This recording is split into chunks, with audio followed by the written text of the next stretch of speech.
Hi everyone, this is the group 4 and for this video we will share our insights about the mathematics of finance, particularly on stocks, bonds, and mutual funds. And I will be the first one to share my insights about stocks. So, stocks is simply the ownership interest in the company. So if you as a citizen, you want to own somehow a company, then you can just buy one share or a lot of shares of a stock in the stock market. Then after you've owned a share, then you're immediately an owner of a company. The stocks is great, but not all the time because it is risky. Because the main reason why it's risky is because the stock prices fluctuate. One minute it's higher, then another it's lower, so it tends to fluctuate, and you may lose a great or you may gain a great amount of shares. The advantages of using your personal money to invest in the stock market is that there includes the potential return of investment and ownership stake in a company. However, the disadvantages, on the other hand, is that stocks has a higher risk, as I have said earlier, because stock prices fluctuate. And aside from that is the time involved. So you're not sure how long you're going to be invested in that stock market or in the company, and you may be investing longer than you expect. So that is all for stocks, and we will talk about bonds and mutual funds next.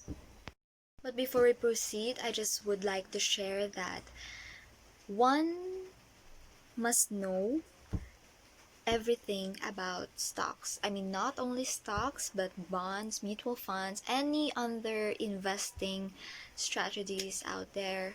And it is important that one must know to invest because money is really a great part of our life and in our success. Hi, hello, I am Zyryl Eraga and now I am reporting about bonds. Okay. Bonds, in a finance, bond is an instrument of indebtedness of the bond issuer to the holder. The most common types of bonds include municipal and corporate bonds. Not all bonds are the same. A corporate bond is a debt instrument issued by a company to raise capital, while a municipal bond is a bond issued by a city, town, or state to raise money for public projects. The municipal bond interest carries certain tax exemptions. Corporate bond interest always does. Bonds can be in a mutual fund or can be in a private investing where a person will give a loan to a company or the government. The bond is a debt security. Debt security are financial assets that entitle the owners to a stream of interest payments. Unlike equity securities, debt securities require the borrower to repay the principal borrowed. The interest rate for a debt security will depend on the perceived creditworthiness of the borrower, under which the issuer owes the holders a debt, and depending on the terms of the bond, is obliged to pay them interest, the coupon, or to repay the principal at a later date, termed the maturity date. In finance, maturity or maturity date is the date on which the final payments is due on loan or other financial instruments such as a bond or term deposit, at which point the principal is due to be paid.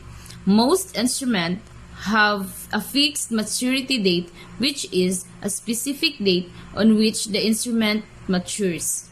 Number 1. Interest is usually payable at fixed intervals, semi-annual, annual, sometimes monthly.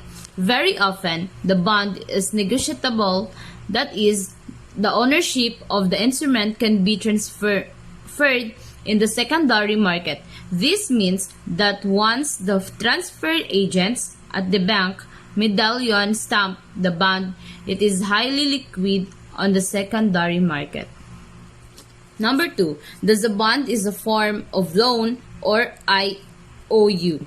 Loan is a thing that is borrowed, especially a sum of money that is expected to be paid back with interest. What is IOU? An IOU is a document that acknowledges a debt owed. In business accounts receivable may be informally called IOUs. The term IOU has a history dating at least the 18th century and is often viewed as an informal written agreement rather than a legally binding commitment. Today we're going to talk about mutual funds. An investment trust is a company whose assets are stocks and bonds. These companies do not manufacture a product but instead purchase stocks and bonds with the hope that their value will increase. A mutual fund is an example of an investment trust. When investors purchase shares in a mutual fund, they are adding their money to a pool along with many other investors. The investment within a mutual fund are called the fund's portfolio. The investors in a mutual fund share the fund's profit or losses from the investments in the portfolio.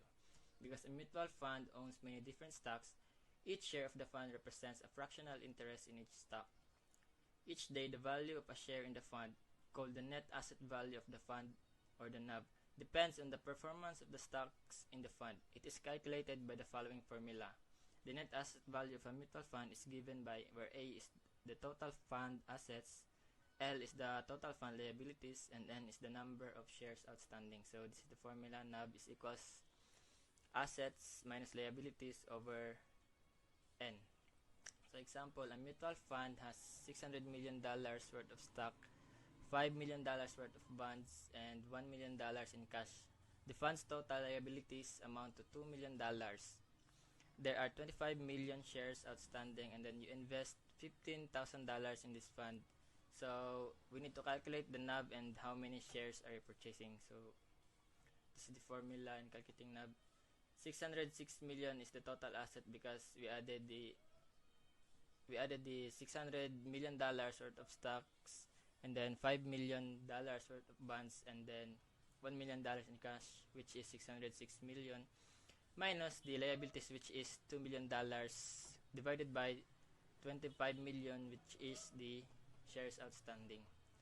So the total NAV of the fund is $24.16. Next is we need to calculate how many shares, or we need to get how many shares are you purchasing.